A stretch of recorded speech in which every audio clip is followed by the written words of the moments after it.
Salve, salve, rapaziada.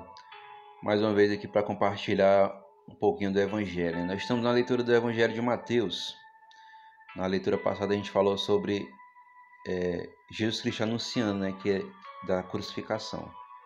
E agora no capítulo 17, começa falando sobre a transfiguração de Jesus. É uma passagem bastante conhecida aqui no meio do Evangelho. E eu quero compartilhar com vocês essa leitura.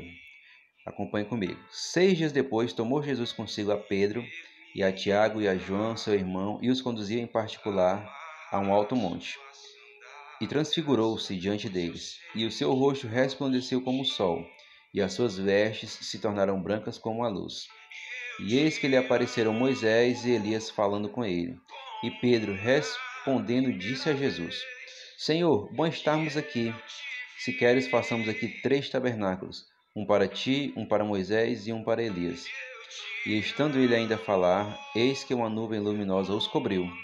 E da nuvem saiu uma voz que dizia: Este é o meu filho amado, em quem me comprazo. Escutai-o. E os discípulos, ouvindo isto, caíram sobre os seus rostos e tiveram grande medo. E aproximando-se de Jesus, tocou-lhes e disse: Levantai-vos e não tenhais medo.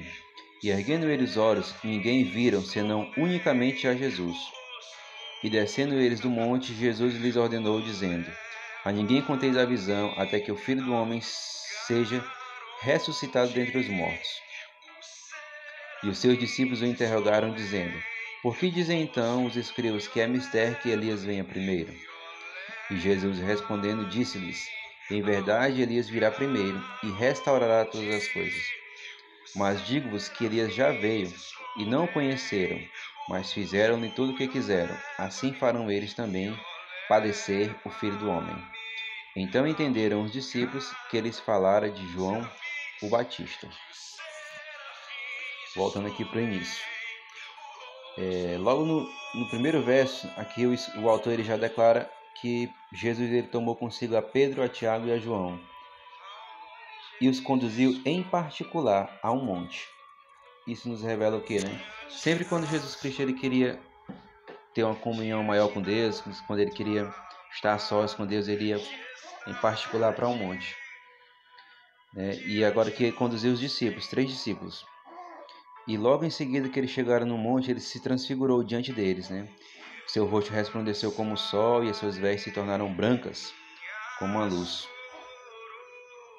E apareceram Moisés e Elias, né? Conversando com Jesus. Moisés e Elias são uma simbologia da lei, né? E Jesus Cristo ele tipifica a graça. O que eu entendo aqui, né? Ali é a passagem da lei para a graça do Senhor, né? A lei foi importante para conduzir o povo naquela época, mas agora a graça está sobre a terra. Por quê? Porque quando Jesus Cristo ele ressuscitar, subir aos céus, ele manda o Consolador, o Espírito Santo da verdade. E agora nós estamos vivendo na graça. É o Espírito Santo que convence o homem do pecado, da justiça e do juízo. E só que Pedro ele declara: Senhor, declarar ao Senhor Jesus, né? Bom estarmos aqui. Se queres, nós façamos aqui 3 tabernáculos. Um para o Senhor, um para Elias e o outro para Moisés. Muitas vezes nossa limitação humana ela não nos permite enxergar além, né? Assim como Pedro declarou, bom é estar aqui. Muitas vezes para nós bom é estarmos aqui. Nós estamos com saúde, estamos com dinheiro no bolso, estamos com a família abençoada. Bom é estar aqui. Não, meus amados. Bom é estar com o Senhor na glória. Bom é estar na glória com Jesus. Paulo ele declarou, para mim o viver é Cristo e o morrer é lucro.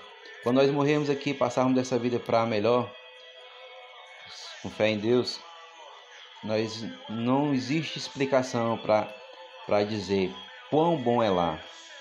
Isso aqui é muito melhor do que estar aqui. Esse mundo aqui já está defasado. Enfim, mas Pedro estava limitado ali. Ele falou, bom é estar aqui.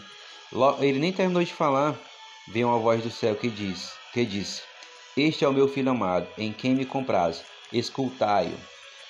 Não, Pedro. Agora não é momento de falar, agora é momento de escutar. Escutar é o Senhor, né?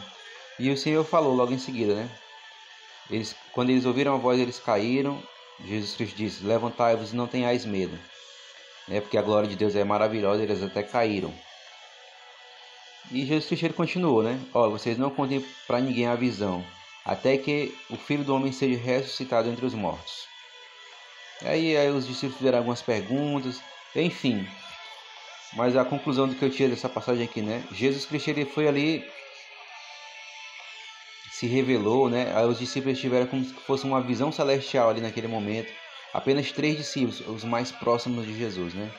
E assim ele quer fazer com a gente. Quando a gente está próximo de Jesus, ele nos revela coisas, né, que nós nem imaginávamos. Ali foi a transição da lei para a graça. E aqueles discípulos acompanharam em primeira mão. Amém, meus amados? E já está muito grande esse videozinho, mas eu quero dizer uma coisa para você. Se você ainda não conhece o Senhor Jesus Cristo como seu único, suficiente, exclusivo e eterno Salvador, nesse momento entregue-se a Ele, reconhecendo seus pecados, reconhecendo que só Ele pode perdoar e só Ele nos dá a vida eterna. Amém, meu amado? Valeu, arrasta-se para cima, levanta as mãos para cima e entrega-se a Jesus. Falou, falou.